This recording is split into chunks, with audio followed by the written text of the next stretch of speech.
आज बाबा के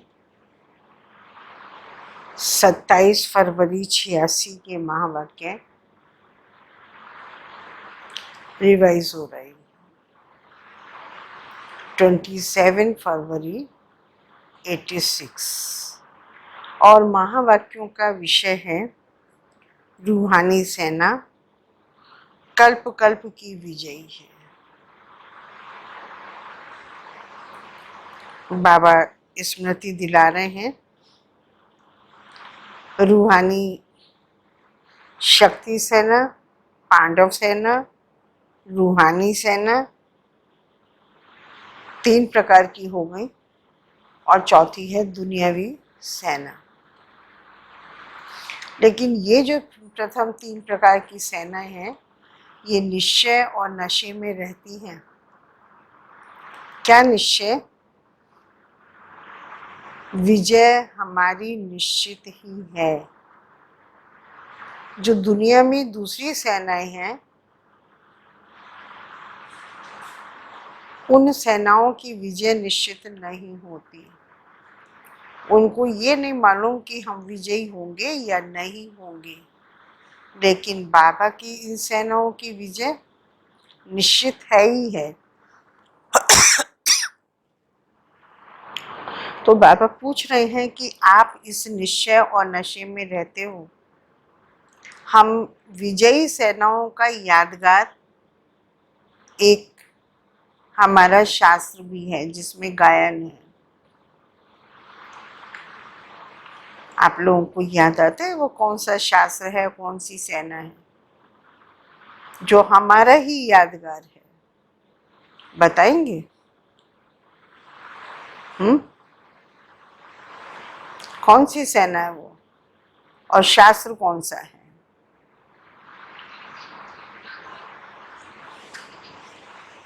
हाँ, महाभारत शास्त्र, हाँ, और पांडवों की सेना है। लेकिन क्या उसमें गलती दे दी? हम सैनिकों ने युद्ध किया, अहिंसक, आध्यात्मिक, बुराइयों पर विजय प्राप्त की, सारी विश्व की आत्माओं को भी साकाश देकर उनको भी पवित्र बनाया, प्रकृति को भी पवित्र बनाया। लेकिन उन्होंने दिखा दिया हिंसक युद्ध, दुनियावी सेनाओं का युद्ध। तो लेकिन वो युद्ध हमारा वर्तमान में चल रहा है, ये स्मृति आती है। और विजयी कौन हुए थे? फिर बाबा वो भी याद दिला रहे हैं। जिनको नशा है, निश्चय है, जिनकी प्रीत एक प्रीतम से है, क्योंकि ये उसमें गीत दिखाया भी है महाभारत में कि जो प्रीत बुद्धि है उनकी विजय है, विपरीत बुद्धि विनिशंति है, निश्चय बुद्धि विजयंती है। उनको जो पांडव थे उनको नशा था, हमारे साथ भगवान है। कौरवों को नशा था कि हमारी बहुत बड़ी सेना है, हमारा सैनिक बहुत बलवान है। लेकिन दुनिया का सबसे बड़ा सैनिक, सबसे बड़ा शक्तिवान वो हमारे साथ है। क्या ये नशा हम लोगों को है? बाबा आज स्मृति दिला रहे हैं हमें बार बार, हमें इस नशे में रहना है। तो हमारा कोई भी सेकंड और संकल्प अपने जो हमारा कमांडर है, जो हमारा जनरल है, जो हमारा बड़ा है सेना का, उसका बिना हमारा एक सेकंड भी नहीं गुजरना चाहिए। उससे हमारी प्रीत रहनी चाहिए। और ये महावाक्य बाबा ने सुनाए हैं अफ्रीका वालों के लिए। हालांकि अफ्रीका वाले कहने के लिए बाहर देश के हैं, लेकिन बाबा उन लोगों को बाहर का नहीं मानते हैं। बाबा ने उनसे भी पूछा है, आप अफ्रीका के रहने वाले हैं या आपका घर कहाँ है? तो हम लोग तो कहेंगे हमारा घर भारत है, लेकिन भारत भी नहीं है। कहाँ है हमारा घर? ये भी बताओ आज, ये भी। हाँ जी। हाँ। हाँ जी। नहीं, घर हमारा मधुबन है। अब वो हमारी आत्मा का घर है, लेकिन वर्तमान जो हमारी परवरिश हो रही है, जहाँ हमारे माता पिता व्यक्त बाप दादा रहते हैं, जहाँ साकार में बाबा ने हमारी पालना की, वो घर तो मधुबन ही है।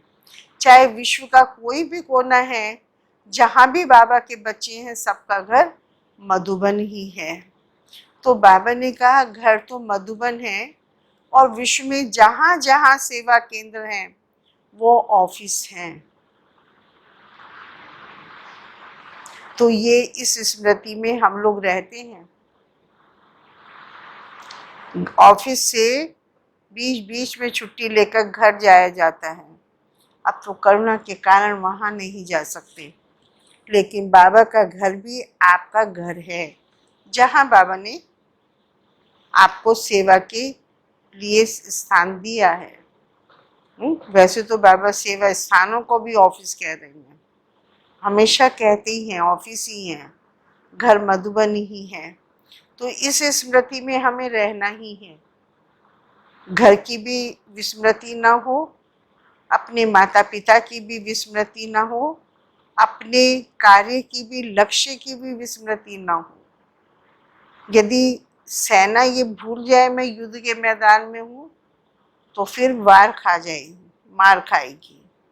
इसीलिए हमेशा अपने शस्त्रों को धारण करके रहना है। और बाबा ने शस्त्र तो सबको दिए हुए हैं, ज्ञान का है, योग का कवच, ये सब हमारे हैं ना, धारणा का। तो इन शस्त्रों को सदा अपने साथ ही रखना है। बाबा के महावाक्य भूले और माया का वार हुआ। तो इसीलिए आज हम बाबा के ही शब्दों में अब बाबा के महावाक्य सुनते हैं। और दूसरा बाबा आज पर्सनालिटी के विषय में भी सुना रहे हैं, वो तो पढ़ सुन ही लेंगे। दो बाबा के महावाक्य, दो मुरलियाँ हैं। तो ये है 27 तारीख की। सभी रूहानी शक्ति सेना, पांडव सेना, रूहानी सेना, सदा विजय के निश्चय और नशे में रहते हो। नहीं हो तो अब रहने के लिए संकल्प ले ले। और कोई भी सेना जब लड़ाई करती है तो विजय की गारंटी नहीं होती। ये रूहानी सेना, पांडव सेना, शिव शक्ति सेना, इसकी गारंटी है कि विजय हुई पड़ी है, हमारी विजय होगी ही। बाकी कोई भी सेना है दुनिया की, किसी भी देश की सेना, उसको विजय की गारंटी नहीं होती। निश्चय नहीं होता कि विजय निश्चित है ही। लेकिन आप रूहानी सेना, शक्ति सेना, सदा इस निश्चय के नशे में रहते कि ना सिर्फ अब के विजयी हैं, और बल्कि हम कल्प कल्प के विजयी हैं। सिर्फ इस कल्प के अभी के विजयी नहीं, हम कल्प कल्प के विजयी हैं। अपने कल्प पहले के विजय की कथाएं भी भक्ति मार्ग में सुन रहे हो ना। पांडवों के विजय की यादगार कथा अभी भी सुन रहे हैं, अपने विजय के चित्र अभी भी देख रहे हैं। भक्ति में सिर्फ क्या हमने मिस्टेक की, भक्ति में सिर्फ अहिंसक की बजाय हिंसक दिखा दिया है। रूहानी सेना को जिस्मानी सेना बना दिया है हम रूहानी सेना, और हमें जिस्मानी युद्ध दिखाकर जिस्मानी सेना के रूप में दिखा दिया। अपना विजय का गायन अभी भी भक्तों द्वारा सुन हर्षित होते हो। पहले तो कभी हर्षित नहीं हुए होंगे, लेकिन जब महाभारत में अपना वर्णन सुनते हैं कि हमारा युद्ध हुआ और विजयी हम हुए, हमारा ही यादगार है, तो सुनकर अभी तो जरूर खुशी होगी। गायन भी है, प्रभु प्रीत बुद्धि विजयंती, विपरीत बुद्धि विनिशन्ति। तो कल्प पहले का आपका गायन कितना प्रसिद्ध है।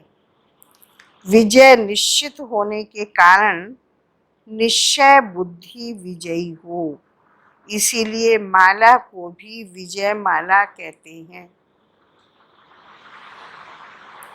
जो बाबा के बच्चे निश्चय में रहते प्रीत बुद्धि हैं, तो उनकी विजय निश्चित है। उनकी माला भी विजय माला के नाम से गाई जाती है। तो कल अपना विजय का गायन अभी भी भक्तों द्वारा सुनहर्षित होते हो। गायन भी है प्रभु प्रीत बुद्धि विजयंती, विपरीत बुद्धि विनिशंति। तो कल्प पहले का आपका गायन कितना प्रसिद्ध है। विजय निश्चित होने के कारण निश्चय बुद्धि विजयी हो, इसीलिए माला को भी विजय माला कहते हैं। तो निश्चय और नशा, मैं विजय माला का मोती हूँ और मेरी विजय निश्चित है, यह दोनों है ना। कोई भी अगर पूछे तो निश्चय से कहेंगे हमारी विजय तो हुई पड़ी है, क्योंकि हमने हर कल्प में विजय प्राप्त की है। सिर्फ इस कल्प के नहीं, कल्प कल्प के विजयी आत्माएं हैं। स्वप्न में भी यह संकल्प नहीं उठ सकता, पता नहीं विजय होगी व नहीं होगी, हुई पड़ी है।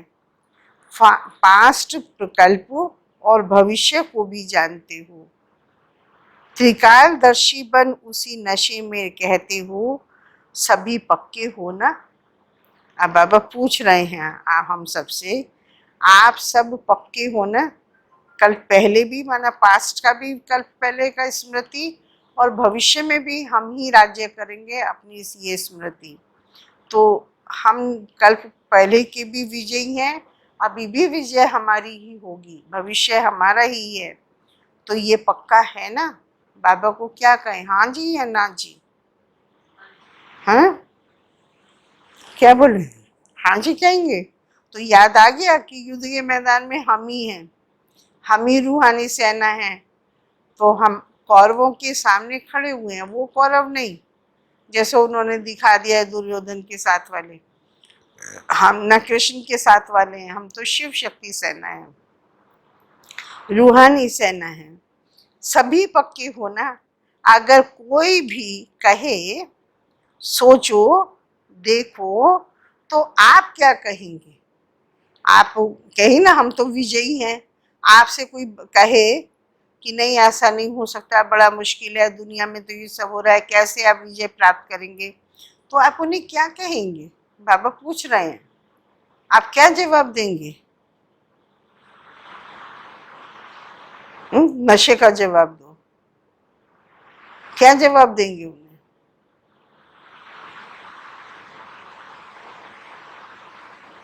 नहीं आ रहा है स्मृति में, है आ रहा है। अच्छा, बाबा नशा दिला रहे हैं। अनेक बार देख चुके हैं, तुम अब की बात कर रहे हो। अनेक बार देख चुके हैं, कोई नई बात हो तो सोचें भी देखें भी, है ना। ब्रह्मा कुमारी बनते हैं तो कहते हैं ऐसे कैसे चलोगे, ऐसे कैसे रहोगे। लेकिन हमारे अंदर वो रूहानी नशा होना चाहिए। हम तो अनेक बार देख चुके हैं, अनेक बार सोच चुके हैं। मुझे अचानक याद आ गया, जब हम कॉलेज में जॉब करते थे तो हमने वाइट ड्रेस पहननी शुरू कर दी, जो अभी हमारी ड्रेस है। जैसे ही मैंने पहनी तो प्रिंसिपल भी और स्टाफ भी मेरे से आकर के बोला, ये क्या भेष बनाया है, क्या तुम चल सकोगी ऐसे कॉलेज में रोज रोज जाना, कपड़े तो गंदे होते ही हैं, और ये वाइट ड्रेस कैसे चलेगी। तो अंदर नशा दिया हुआ था, और दादी मेरे साथ ही रहते थे, तो अंदर से आया कि कोई बड़ी बात नहीं है। और तब से मैंने तो कभी ड्रेस चेंज की ही नहीं, कलर्ड कपड़ा पहना ही नहीं। तो वो अंदर का नशा जो होता है वो हमें विजयी बनाता है। यदि अंदर से नशा नहीं होता तो सोचती कि हाँ है तो मुश्किल वाइट कपड़े डेली पहन करके जाना, बसों में जाना पड़ता है, रिक्शाओं पर चढ़ना पड़ता है और ग्राउंड में इधर से उधर भागना पड़ता है, तो बड़ा मुश्किल पड़ेगा वाइट कपड़े। चलो कहने से मान जाती हूँ, थोड़ा लाइट कपड़े पहन लेती हूँ, लेकिन नहीं आया दिमाग में ये वाली बात। तो बाबा हम बच्चों कहते हैं, जैसे हमें खान पान की शुद्धि के लिए क्या देते हैं, आप कैसे रहोगे, समाज के बीच में रहते हो, आप चल पाओगे, लेकिन निश्चय होगा तो हम कहेंगे हम तो अनेक कल्प में ऐसे विजयी बने हैं, हमने ऐसी ही धारणा की है। ऐसे ही वस्त्रों के लिए भी हम बड़े भाई बहनों को देखते हैं कैसे उन्होंने धारणाएं की। मुझे एक वकील थे, उनका याद आता है, नहीं वकील नहीं थे, जज थे वो, और प्लेन से इधर उधर जाते थे, नाम मुझे याद नहीं आ रहा है। तो खाना अपने आप बना के खाते थे, अपना स्टोव, अपना कुकर, दाल चावल अपने पास रखते थे, कभी भी किसी के हाथ का नहीं खाया। नहीं तो इतनी बड़ी पोस्ट का आदमी जो इधर उधर जाता हो, वो क्या करेगा, प्लेन में भी बैठ रहे हैं तो भी अपने साथ। तो ये अंदर का निश्चय चाहिए कि कुछ भी हो जाए, हम बाबा के दिए हुए नियम और मर्यादाएं नहीं तोड़ेंगे। यही तो हमारी विजय कराते हैं। हमने संकल्प, जरा सा किसी ने कहा भाई आप तो समाज के अंदर रहते हैं, आपका बाहर का जॉब है, बड़ा मुश्किल है, आने जाना करोगे तो कैसे खान पान की शुद्धि करोगे। लेकिन करने वाले ऐसे में भी करते हैं और करके गए हैं हमारे आगे। ये कमजोर की निशानी है। तो जो ऐसे कमजोर होते हैं, हाँ भाई कह तो ठीक ही रहे हैं, मैं कोई आश्रम पे तो रहता नहीं हूँ, मुझे तो समाज के बीच में काम भी करना है, वहाँ पे खाना भी पड़ता है, लोग कहेंगे तो इंसल्ट भी होगी, हम सफ़ेद कपड़े पहनेंगे तब भी लोग कहेंगे कि ये क्या आपने रूप बनाया है, ये तो बड़ी इंसल्ट की बात है, हमें तो कलर पहनने ही पड़ेंगे।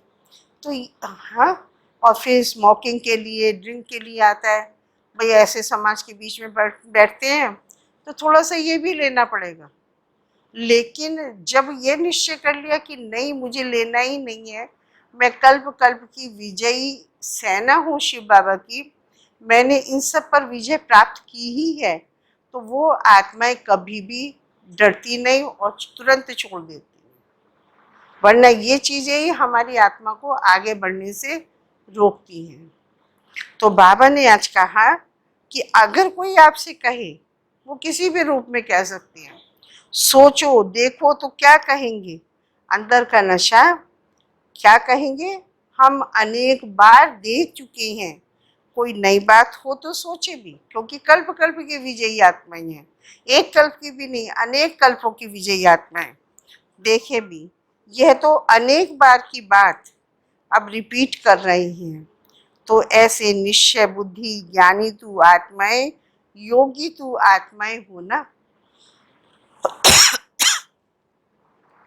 आज अफ्रीका के ग्रुप का ट्रेंड है, ऐसे तो सभी अब मधुबन निवासी हो हैं, तो हम सबकी एड्रेस तो एक ही है क्योंकि बाप एक है, तो हमारा घर भी सबका एक ही है।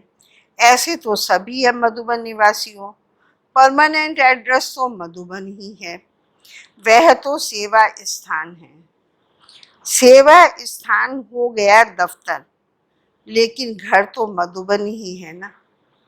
सेवा के अर्थ अफ्रीका, यूके आदि चारों तरफ गए हुए हो, चाहे धर्म बदली किया, चाहे देश बदली किया, लेकिन सेवा के लिए ही गए हुए हो। याद कौन सा घर आता है, बाबा पूछ रहे हैं, कौन सा घर याद आता है? सेवा के अर्थ कहीं पर भी हैं, किसी भी देश में है, लेकिन घर कौन सा याद आता है, मधुबन या परम धाम? सेवा स्थान पर सेवा करते भी सदा ही मधुबन और मुरली बाबा की यही याद रहता है ना। अफ्रीका में भी सेवा अर्थ गए हो ना। सेवा ने ज्ञान गंगा बना दिया, सेवा करते से बाबा के महावाक्य और बुद्धि में स्मृति में आते जाते निकलते जाते हैं। तो सेवा ने हमें ज्ञान गंगा बना दिया। ज्ञान गंगाओं में ज्ञान स्नान कर आज कितने पावन बन गए। बच्चों को भिन्न भिन्न स्थानों पर सेवा करते हुए देख बाप दादा सोचते हैं कि कैसे कैसे स्थानों पर सेवा के लिए निर्भय बन बहुत लगन से रहे हुए हैं। अफ्रीकन लोगों का वायुमंडल, उन्हों का आहार विहार कैसा है, फिर भी सेवा के कारण रहे हुए हो। सेवा का बल मिलता रहता है, सेवा का प्रत्यक्ष फल मिलता है। वह बल निर्भय बना देता है। कभी घबराती तो नहीं होना। और ऑफिशियल निमंत्रण पहले यहाँ से मिला ना, वरना मधुबन में जब रहते थे तो कहीं ना कहीं से कोई भाई बहन जो टच में गए हों किसी भी देश में या भारत में, वो बाद में अफ्रीका चले गए। फिर वो मधुबन में जाकर बाबा को कहते हैं कि वहाँ पर भी सेवा केंद्र खोलो, हम आपको मदद करेंगे।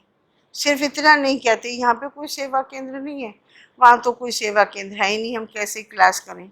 लेकिन बाबा के जो बच्चे होते हैं वो कोशिश करते हैं मुझे भी क्लास मिले, सबको मिल जाए। तो उन लोगों ने निमंत्रण दिया कि अफ्रीका में यहाँ बाबा सेवा स्थान होना चाहिए। तो फिर निमंत्रण कहाँ मिला? मधुबन में ही। और सेवा के लिए हैंड्स कहाँ से गए? भारत मधुबन से ही गए। तो विदेश सेवा का निमंत्रण मिलने से ऐसे ऐसे देशों में पहुंच गए। निमंत्रण की सेवा का फाउंडेशन यहाँ से ही शुरू हुआ ना। मतलब घर से तो कोई बच्चा जॉब पर जाएगा, तो घर बाबा के बच्चे सेवा स्थानों पर कहाँ से गए? मधुबन से ही। तो सेवा के उमंग का प्रत्यक्ष फल यहाँ के बच्चे ने दिखाया।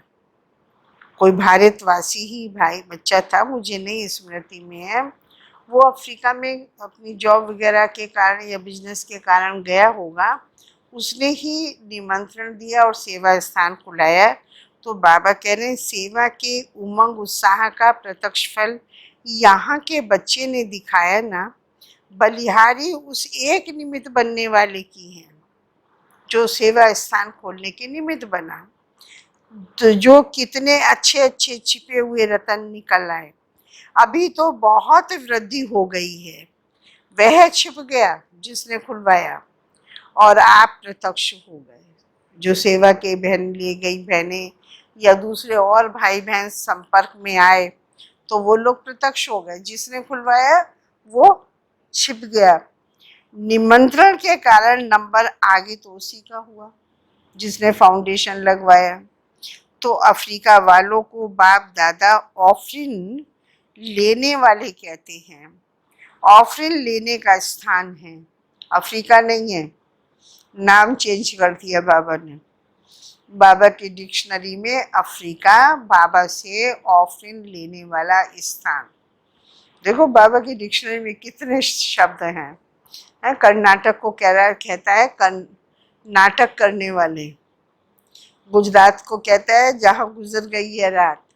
है तो ऐसे ऐसे नाम। तो अफ्रीका को नाम दिया ऑफरिन लेने का स्थान, क्योंकि वातावरण अशुद्ध है। अशुद्ध वातावरण के बीच वृद्धि हो रही है, इसके लिए ऑफरिन कहते हैं। बाबा उनको धन्यवाद दे रहे हैं, शुक्रिया करते हैं, ऑफरिन दे रहे हैं। सेवा शक्ति सेना, पांडव सेना दोनों ही शक्तिशाली हैं। भाई भी और बहनें भी। शक्ति सेना माना बहनें और पांडव सेना माना भाई, दोनों ही शक्तिशाली हैं।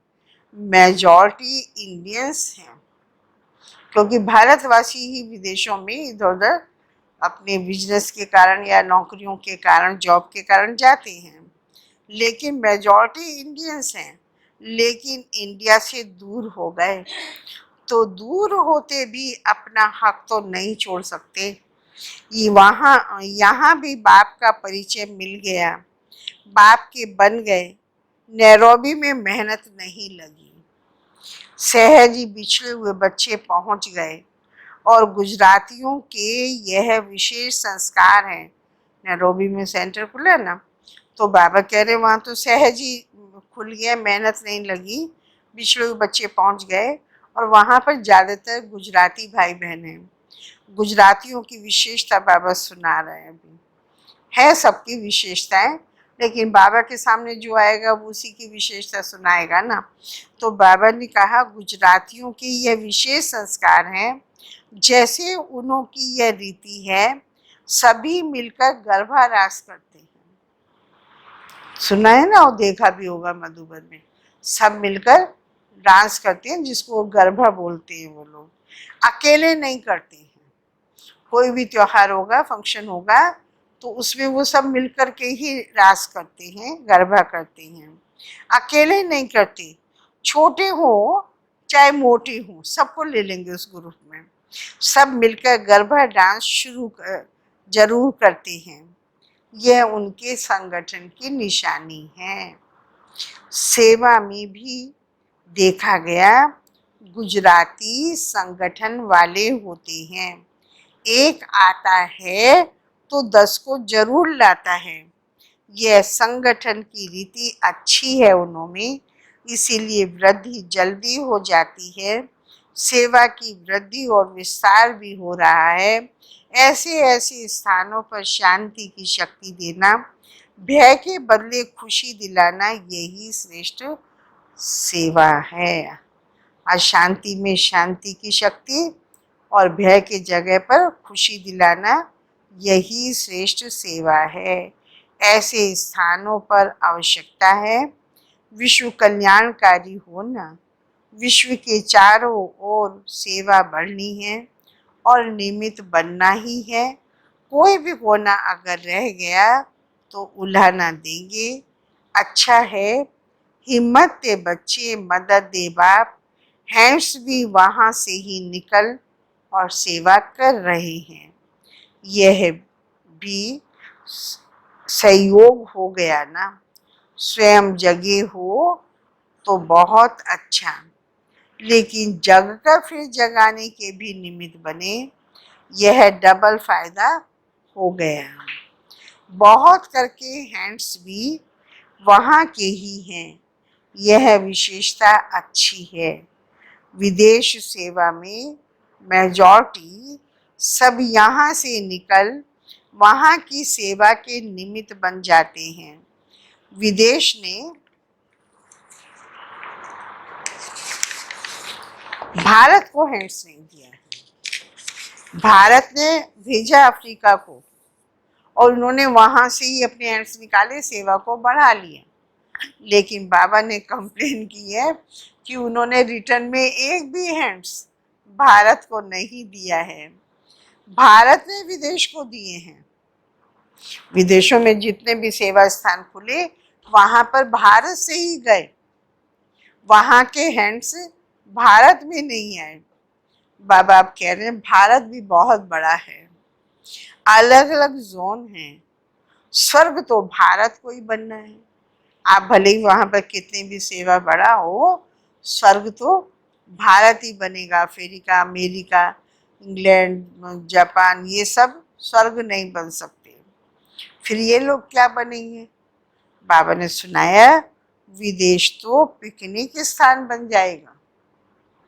स्वर्ग भारत होगा और विदेश पिकनिक स्थान होंगे भारतवासियों के। तो सभी एवर रेडी हो ना। आज किसको कहाँ भी भेजें तो एवर रेडी हो।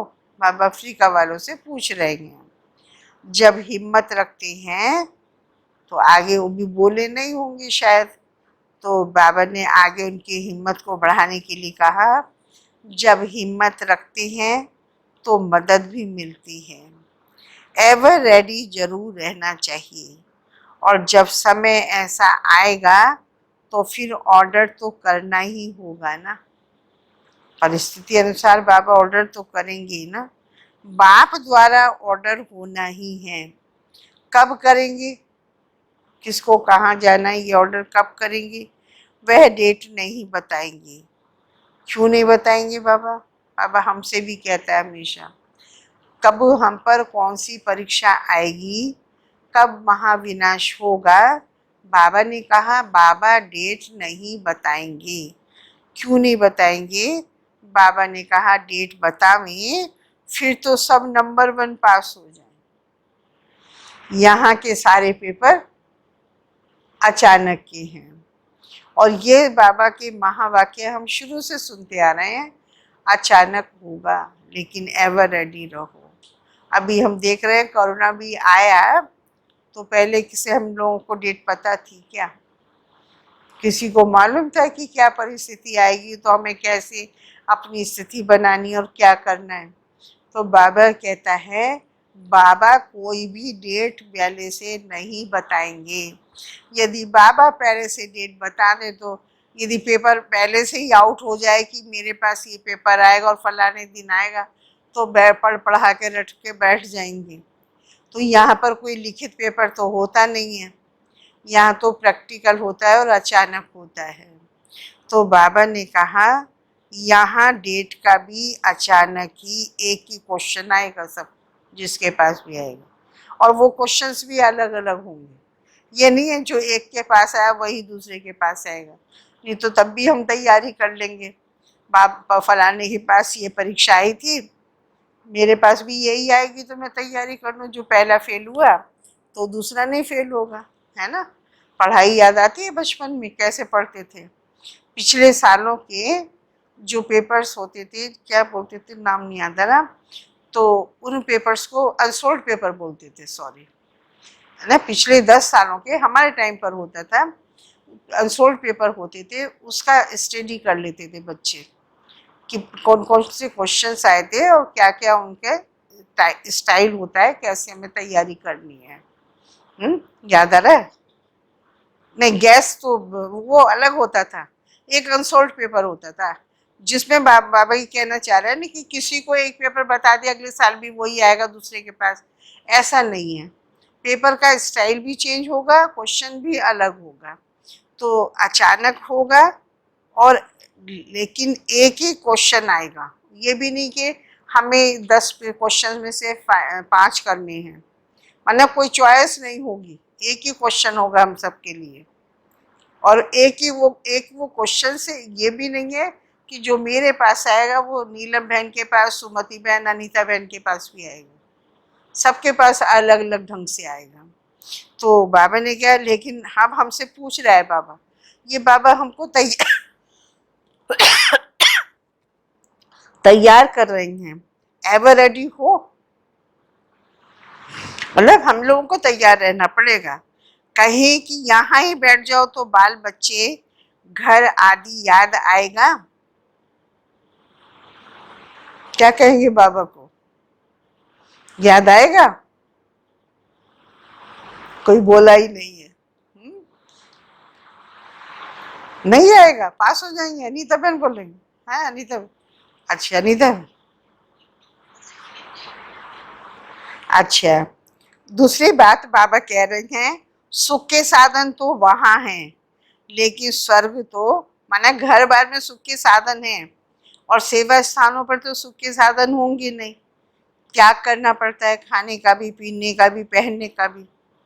वो थोड़ी दुनिया के वाले फैशन के कपड़े, अपनी मनपसंद कपड़े हम पहनेंगे और खाएंगे, घूमेंगे, वो तो होता नहीं है सेवा स्थानों पर। वहाँ तो सेवा के स्थान से चलेंगे, बाबा की दी हुई नियम अनुसार चलेंगे क्योंकि अनेक आत्माएं देखती हैं। तो बाबा ने कहा लेकिन सेवा स्थान तुम्हारे स्थानों पर हैं, सुख के साधन तुम्हारे स्थानों पर हैं, लेकिन स्वर्ग तो यहाँ होगा भारत में, क्योंकि विदेशों में ज्यादा सुख के साधन है ना। तो बाबा स्मृति दिला रहे हैं उनको, हम उसको ये सोच के सुने कि हम घर बार में बैठे हैं लेकिन ये यहाँ का जो सुख के साधन है ये सतयुग में नहीं होंगे, भले भारत में स्वर्ग होगा। तो स्वर्ग में जाने के लिए, अपनी नई दुनिया में जाने के लिए, सुख में दुनिया में जाने के लिए यहाँ के सुख के साधन हमें छोड़ने पड़ेंगे। तो बाबा पूछ रहे हैं तो सदा एवर रेडी रहना, यह है ब्राह्मण जीवन की विशेषता। तो कोई कहीं भी रहता है, ब्राह्मण तो ब्राह्मण ही हैं। अपनी बुद्धि की लाइन क्लियर हो, सेवा के लिए निमित्त मात्र स्थान बाप ने दिया है तो निमित्त बनकर सेवा में उपस्थित हुए हो। फिर बाप का इशारा मिला तो कुछ भी सोचने की जरूरत नहीं है। डायरेक्शन प्रमाण सेवा अच्छी कर रहे हो, इसीलिए न्यारे और बाप के प्यारे हो। अफ्रीका ने भी वृद्धि अच्छी की है, वीआईपी की सेवा अच्छी हो रही है, गवर्नमेंट के भी कनेक्शन अच्छे हैं। यह विशेषता है जो सर प्रकार वाले वर्ग की विशेषताओं का संपर्क कोई ना कोई समय समीप ले आता है। आज संपर्क वाले कल संबंध वाले हो जाएंगे। उन्हों को जगाते रहना चाहिए, नहीं तो थोड़ी आँख खोली फिर सो जाते हैं। कुंभकर्ण तो है ही, नींद का नशा होता है तो कुछ भी खा पी लेते तो भूल जाते। कुंभकर्ण भी ऐसे है, कहेंगे हाँ फिर आएंगे। अब कुंभकर्ण क्या है, उसमें दिखाते हैं वो सोता रहता है, उसको जगाते हैं हाँ हम करता है फिर सो जाता है। लेकिन अब के जो संगम युग के ब्राह्मण संगम युग के जो संबंध संपर्क वाले हैं, जिनको हम ज्ञान सुनाते हैं ब्राह्मण आत्माएं, तो उन लोगों को हम सुनाएंगे तो कहेंगे हाँ हाँ आएंगे, जरूर आएंगे, ये करेंगे। लेकिन फिर पूछो तो जवाब मिलता है, कहेंगे याद नहीं रहा।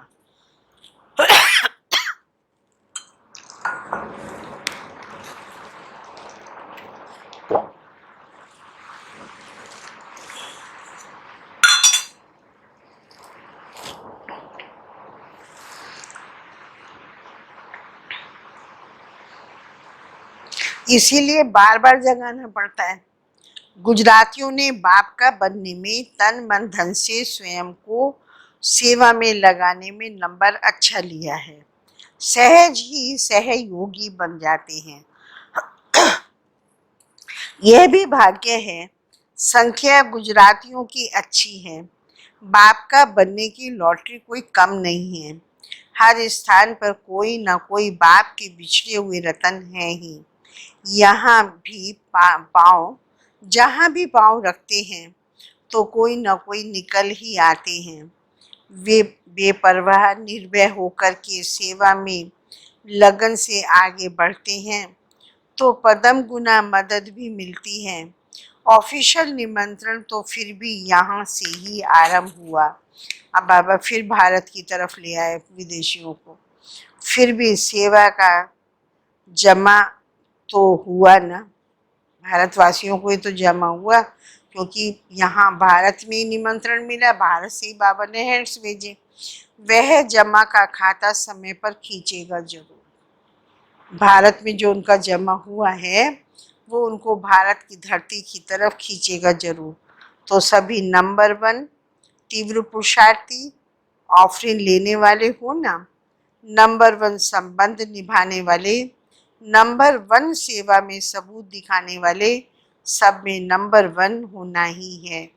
तब तो ऑफरिंग लेंगे, ऑफरिंग से ऑफरिंग लेते ही रहना। ऑफरिंग के आगे बाबा से और सेवा में आगे बढ़ते बाबा से ऑफरिंग लेते रहना। सभी की हिम्मत देख बाप दादा खुश होते हैं। अनेक आत्माओं को बाप का सहारा दिलाने के लिए निमित्त बने हुए हो। अच्छे ही परिवार के परिवार हैं। परिवार को बाबा गुलदस्ता कहते हैं। यह भी विशेषता अच्छी है। सब वैसे तो सभी ब्राह्मणों के स्थान है।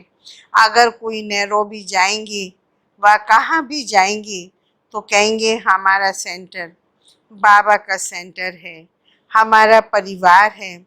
तो कितने लकी हो गए। बाबा हर एक रतन को देख खुश होते हैं। चाहे कोई भी स्थान के हैं लेकिन बाप के हैं और बाप बच्चों का है। इसीलिए ब्राह्मण आत्मा अति प्रिय है, विशेष है, एक दो से जास्ती प्यारे लगते हैं। अच्छा, अब बाबा आगे अव्यक्त महावाक्य हैं बाबा के चुने हुए। आज रूहानी पर्सनालिटी द्वारा सेवा करो, इस पर बाबा समझा रहे हैं। आप ब्राह्मणों जैसी रूहानी पर्सनैलिटी सारे कल्प में और किसी की भी नहीं है, हम लोगों की है रूहानी पर्सनैलिटी। आगे बाबा ने सुनाया है दुनिया में 2 पर्सनैलिटी हैं। अब वो 2 पर्सनैलिटी कौन सी है, आगे सुनना बाबा की।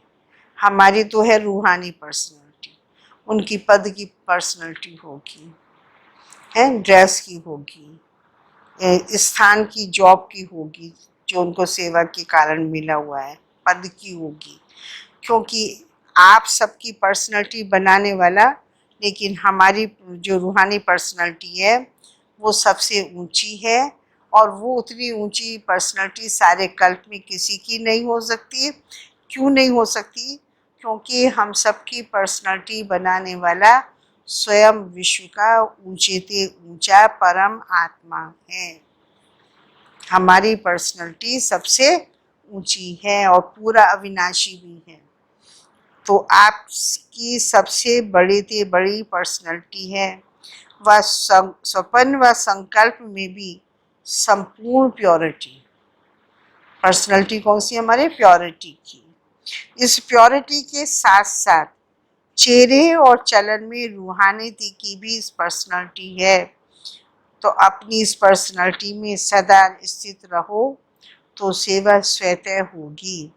कोई कैसी भी परेशान अशांत आत्मा हो, आपकी रूहानी पर्सनैलिटी की झलक, प्रसन्नता की नज़र उन्हें प्रसन्न कर देगी, नज़र से निहाल हो जाएंगे।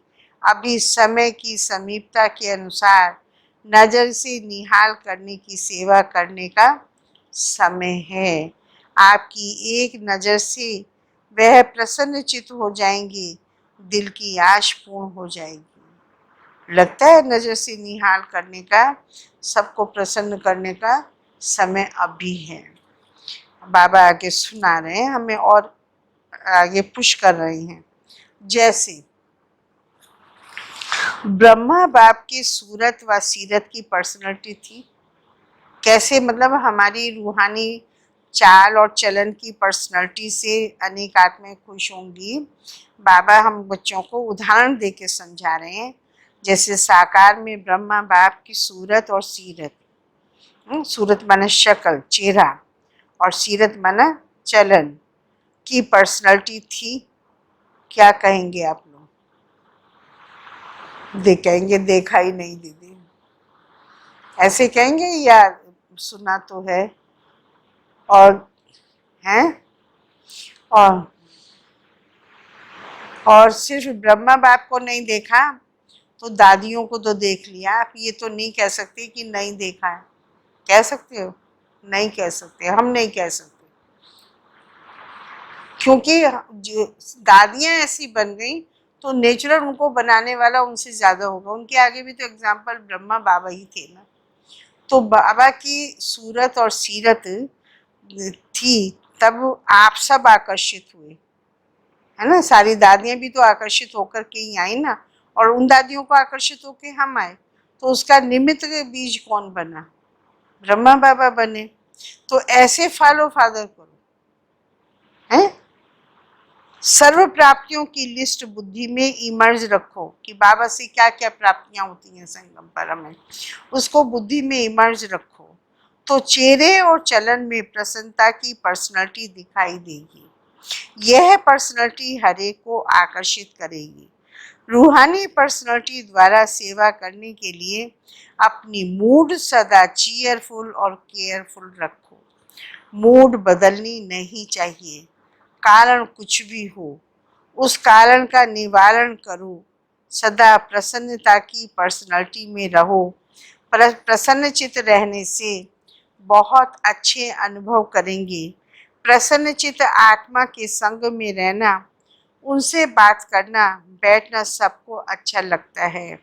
तो लक्ष्य रखो, प्रश्नचित नहीं प्रसन्नचित रहना है।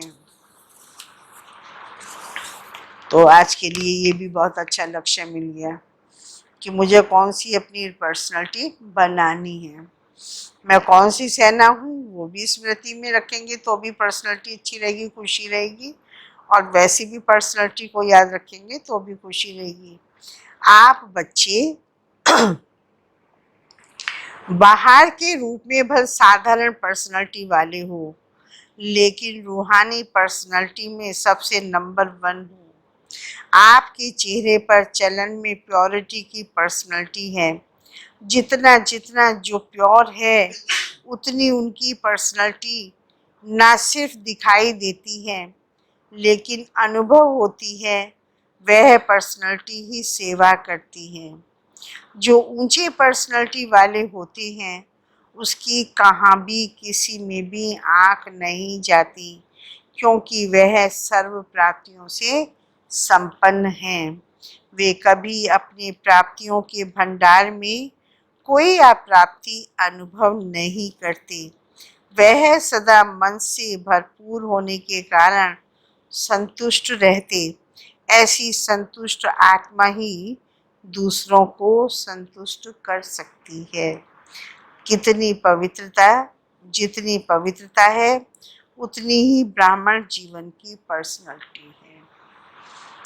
अगर पवित्रता कम तो पर्सनालिटी कम। ये प्योरिटी की पर्सनालिटी सेवा में भी सहज सफलता दिलाती है। लेकिन यदि एक विकार भी अंश मात्र है, तो दूसरे साथी भी उसके साथ जरूर होंगे। जैसे पवित्रता का सुख शांति से गहरा संबंध है, ऐसे अपवित्रता का भी 5 विकारों से गहरा संबंध है। तो बाबा सिर्फ पवित्रता ब्रह्मचर्य को नहीं कहता है। स्थूल रूप में हमने पवित्र रह ली गए, लेकिन मन में भी किसी आत्मा के प्रति आकर्षण होना, या खाने या पहनने की तरफ आकर्षण होना, वो भी हमारी इम्प्योरिटी है। तो फिर उसका संबंध कहीं ना कहीं किसी आत्माओं से जुड़ेगा जरूर। तो वो देह के संबंधों में आना फिर पदार्थों से, वो इम्प्योरिटी है। इसीलिए कोई भी विकार का अंश मात्र ना रहे, तब कहेंगे पवित्रता की पर्सनालिटी द्वारा सेवा करने वाले। आजकल 2 प्रकार की पर्सनालिटी गाई हुई हैं।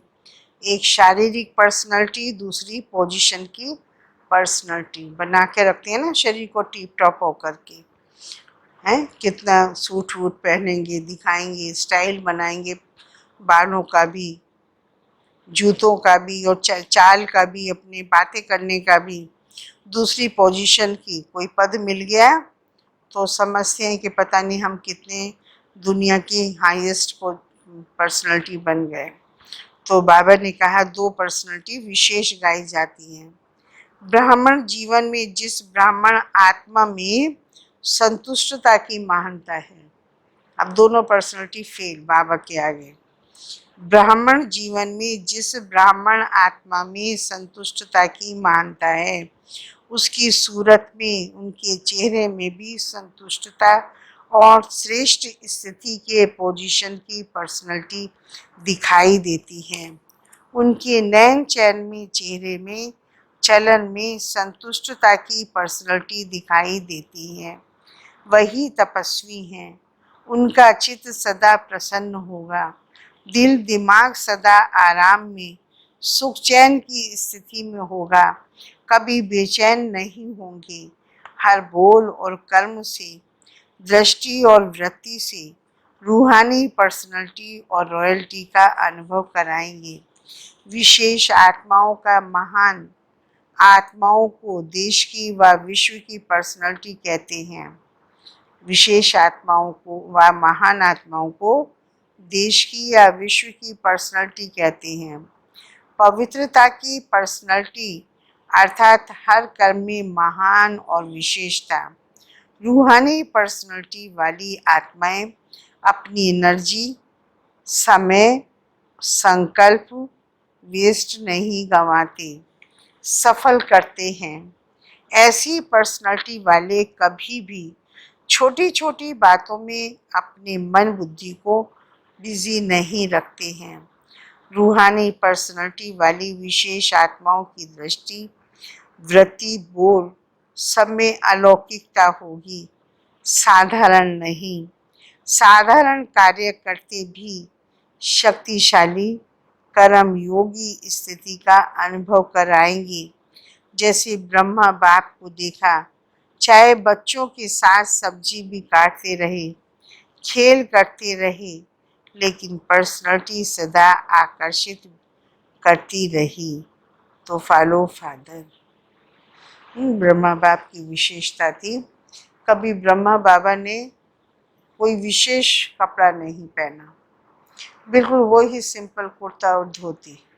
उसमें बच्चों के साथ खेलते भी थे, खाते भी थे और सब्जियां भी काटते थे। मतलब साधारण से साधारण काम भी किया, लेकिन करते करते भी बाबा रूहानी पर्सनालिटी में रहते थे।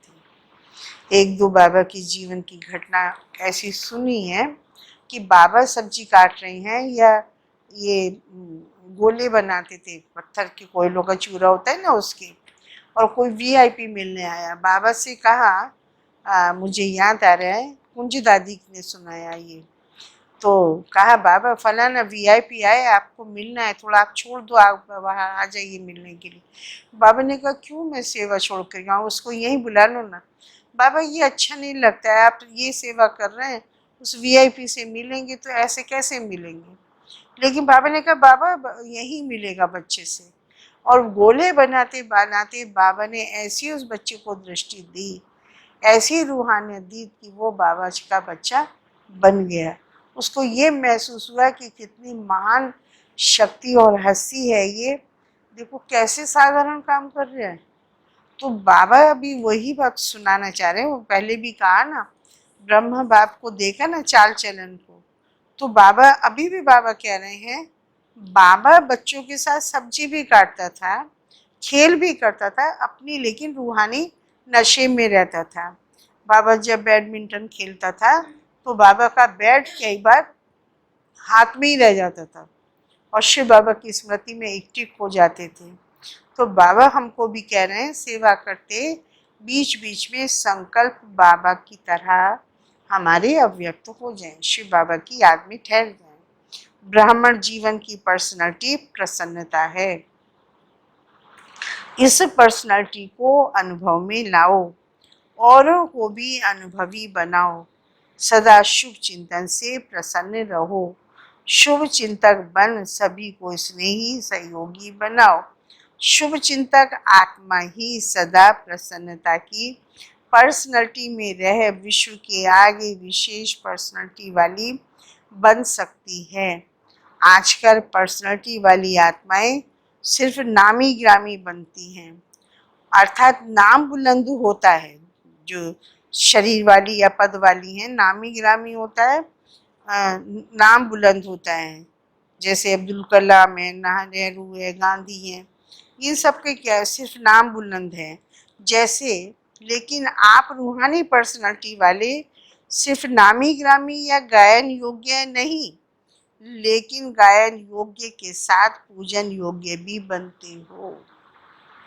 कितने भी बड़े धर्म क्षेत्र में, राज्य क्षेत्र में, साइंस के क्षेत्र में पर्सनालिटी वाले प्रसिद्ध हुए, लेकिन अब ये बहुत नशे की बात है एक ही सेंटेंस में, लेकिन आप रूहानी पर्सनालिटी समान 63 जन्म पूजनीय नहीं बने।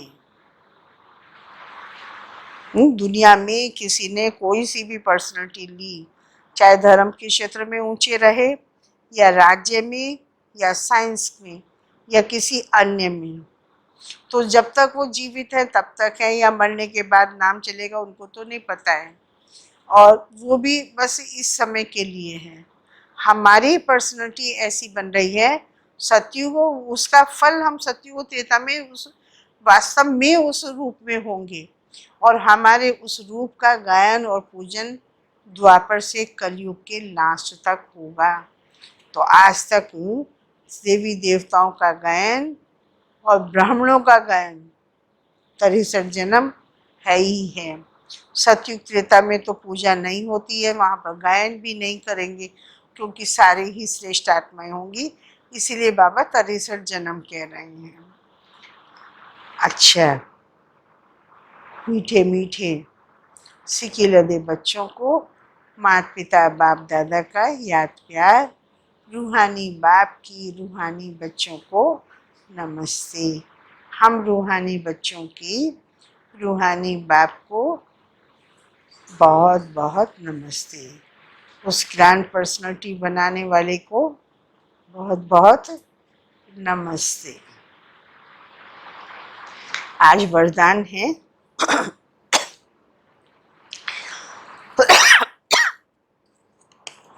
कंबाइंड स्वरूप की स्मृति द्वारा श्रेष्ठ स्थिति की सीट पर सेट रहने वाले सदा संपन्न भव।